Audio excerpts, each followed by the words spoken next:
On dit que les jumeaux partagent tout. Le même ventre, le même sang, parfois même les mêmes rêves.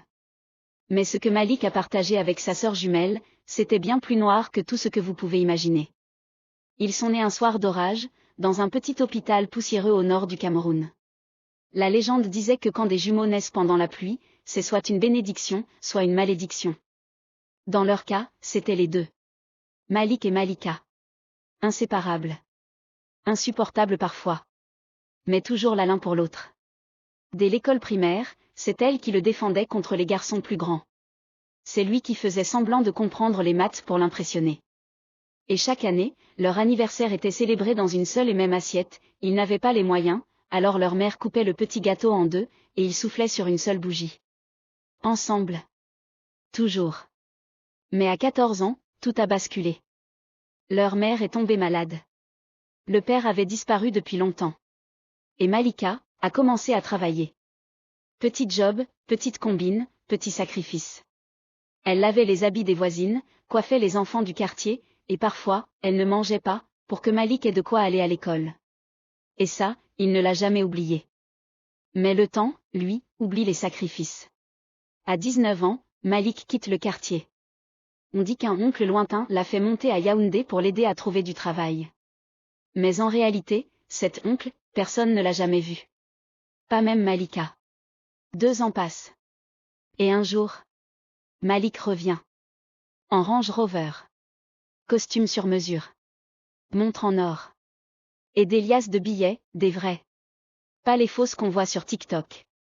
Le quartier entier s'est arrêté ce jour-là. Les enfants ont accouru. Les mamans se sont alignées. Les vieux sont sortis sur les balcons. Et Malika, elle a pleuré. Mais pas de joie. Elle l'a regardé et elle a dit. Tu respires l'argent, mais tu sens la mort, Malik. Ce qu'elle ne savait pas, c'est que sa phrase allait devenir une prophétie. Car quelques semaines plus tard, Malika a disparu. Plus de téléphone. Plus de traces. Plus de voix. Et Malik, lui. Il ouvrait sa première boîte de nuit à Douala, puis une autre à Lagos, puis à Abidjan. Toujours plus riche. Toujours plus beau. Toujours plus seul. Mais personne ne savait ce qu'il avait fait pour en arriver là. Personne ne savait que sous les fondations de son premier club, dans une petite zone industrielle abandonnée, il avait enterré un corps. Un corps encore vivant. Celui de sa sœur. Et le pire, c'est qu'il lui avait dit merci, avant de la recouvrir de ciment. Quand Malika a disparu, tout le quartier a d'abord pensé à une fugue. Elle a voulu refaire sa vie. Peut-être qu'elle est partie rejoindre quelqu'un. Elle a toujours été un peu différente, cette fille. Mais une voisine, la vieille maman Chantal, a dit une phrase que personne n'a oubliée.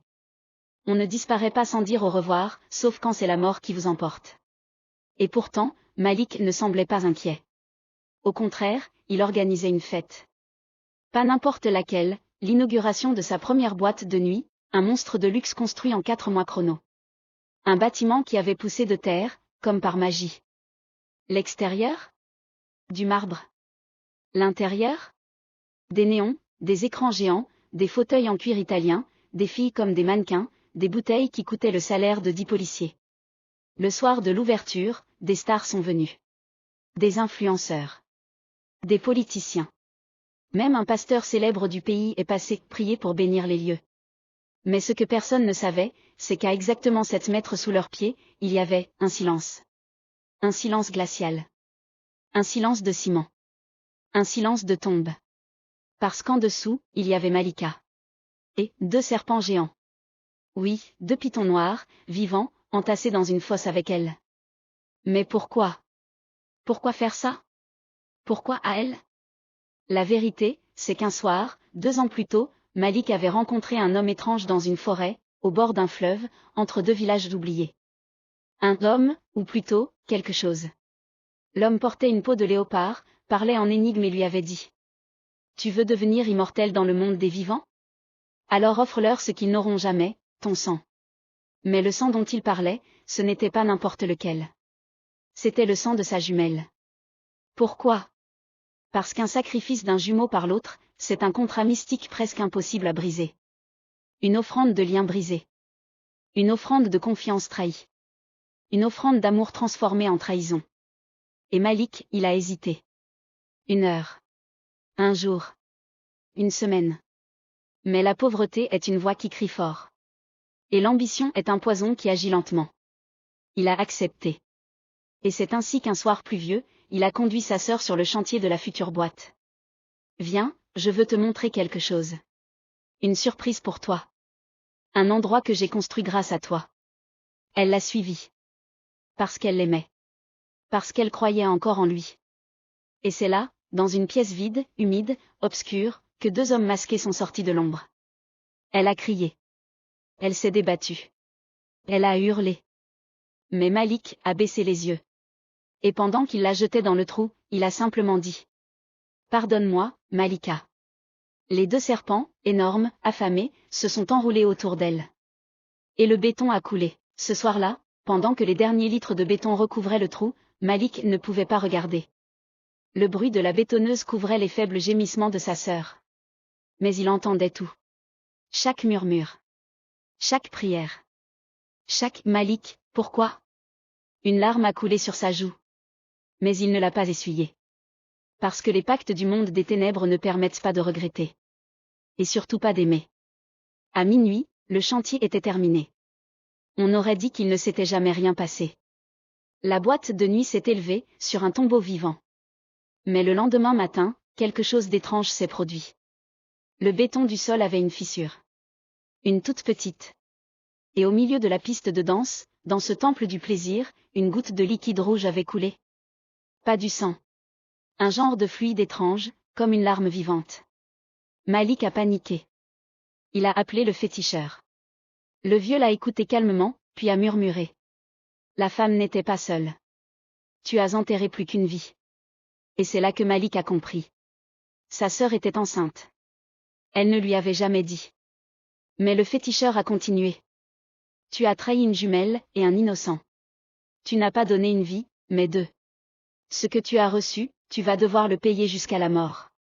Et malgré cette révélation terrifiante, Malik a continué. Il a choisi de faire taire sa conscience. Parce que les résultats sont arrivés très vite. La boîte était pleine chaque soir. Des stars internationales venaient danser là. On parlait de lui à Paris, à New York, à Lagos. Les billets pleuvaient. Les liasses débordaient de ses vestes. Il ne marchait plus. Il flottait. Il avait atteint ce qu'il voulait, le pouvoir, l'influence, l'argent, le respect. Mais, il y avait un problème.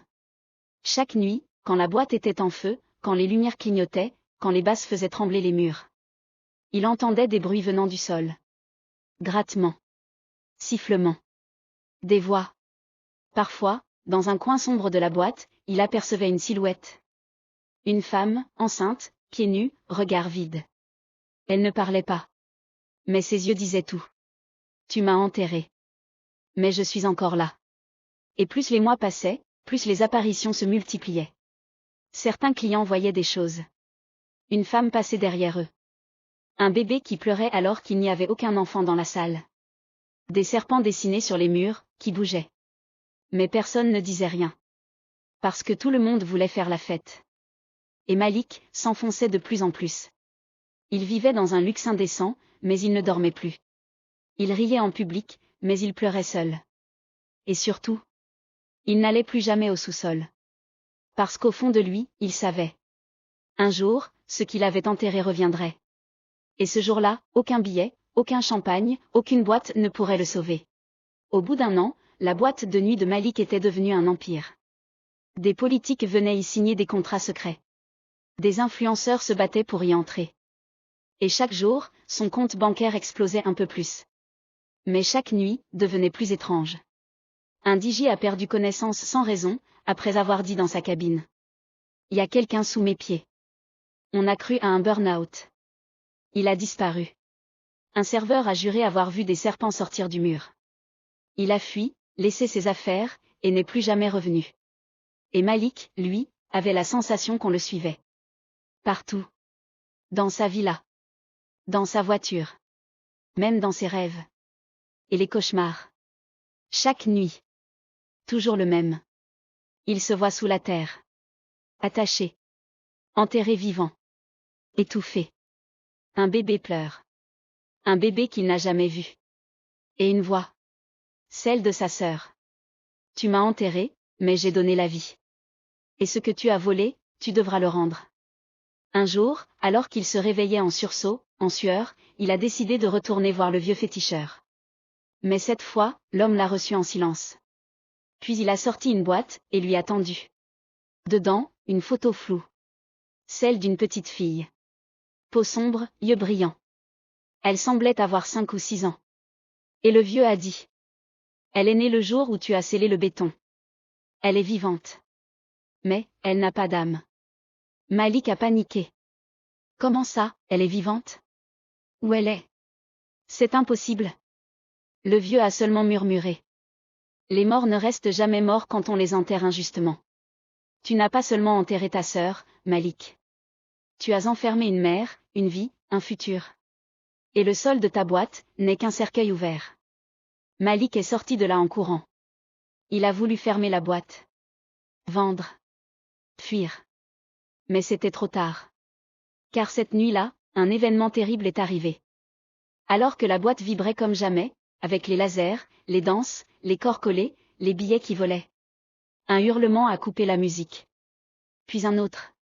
Et encore un. Les gens se sont arrêtés. Le DJ a figé. Et tous les regards se sont tournés vers la piste. Le sol tremblait. Une large fissure est apparue. Une longue, noire, béante. Un souffle est sorti. Un souffle chaud. Fétide. Ancien. Et de cette fissure, 2 serpents noirs ont surgi. Immenses. Comme s'ils venaient d'un autre monde. Les gens ont hurlé. Couru. Trébuché.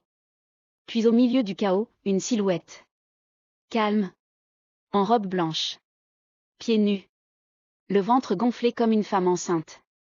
Le regard vide, figé sur Malik. Et là, tout s'est arrêté. La musique. Les cris. Le monde. Elle l'a regardé. Puis elle a parlé, sans bouger les lèvres. Tu voulais une boîte pleine de vie. Maintenant, tu danseras avec les morts. Le silence dans la boîte de nuit semblait irréel. Les corps figés. Les serpents noirs tournoyant autour de la silhouette blanche. Et Malik, en sueur, incapable de bouger. Le sol vibrait. Mais ce n'était plus de la musique. C'était, comme un battement de cœur. Un cœur enterré depuis des années, qui venait de se réveiller. La femme, ou plutôt l'esprit de sa sœur, s'est avancée vers lui. Elle ne touchait pas le sol. Ses yeux étaient blancs. Son ventre, tendu. Prêt à accoucher, de la malédiction. Tu as tué ton sang, Malik. Et maintenant, ton sang réclame justice. Les 2 serpents se sont dressés comme des colonnes. Leurs langues sifflaient comme des lames. Tout le monde a fui, sauf lui. Paralysé. Prisonnier de ses propres démons. Puis la voix a grondé. Une voix multiple. Comme si 1000 voix parlaient à travers elle. Ta richesse a un prix. Et ce soir, tu paies. Soudain, le plafond de la boîte s'est effondré. Pas de gravats. Pas de béton. Mais une pluie, de liquidité rouge, chaude, collante. Ce n'était pas du sang. C'était, tout ce qu'il avait volé. Les sacrifices, les vies, les trahisons. Condensés. Liquéfiés. Et renvoyés. Les gens ont crié, glissé, se sont battus pour sortir. Mais Malik, lui, s'est effondré à genoux. Il a pleuré. Hurlé. Supplié. Pardon. Pardon. Je ne voulais pas. Je voulais juste réussir. Et dans un dernier souffle, l'esprit de sa sœur s'est accroupi face à lui. Elle l'a regardé avec une tendresse glaciale. Tu n'as jamais compris, Malik. Le succès construit sur des tombes finit toujours par s'effondrer. Puis, plus rien. Les serpents ont plongé sous terre. La silhouette a disparu dans la brume. Et la boîte de nuit s'est effondrée sur elle-même. Comme si elle n'avait jamais existé. Le lendemain matin, les autorités sont arrivées. Mais il n'y avait aucune trace. Ni bâtiment. Ni client. Ni musique. Juste un champ, vide. Et au milieu, un petit berceau en bois, avec une lettre dessus. Celui qui creuse pour enterrer l'amour, creuse aussi sa propre tombe. Mais l'histoire ne s'arrête pas là. Car quelques mois plus tard, dans un orphelinat du Bénin, une petite fille à la peau dorée et aux yeux étrangement clairs a été abandonnée. Elle avait autour du cou une chaîne en or, gravée du nom Malika. Et parfois, la nuit, elle parlait dans son sommeil. Elle murmurait. Je reviendrai danser. Mais cette fois, ce sera pour célébrer la vie.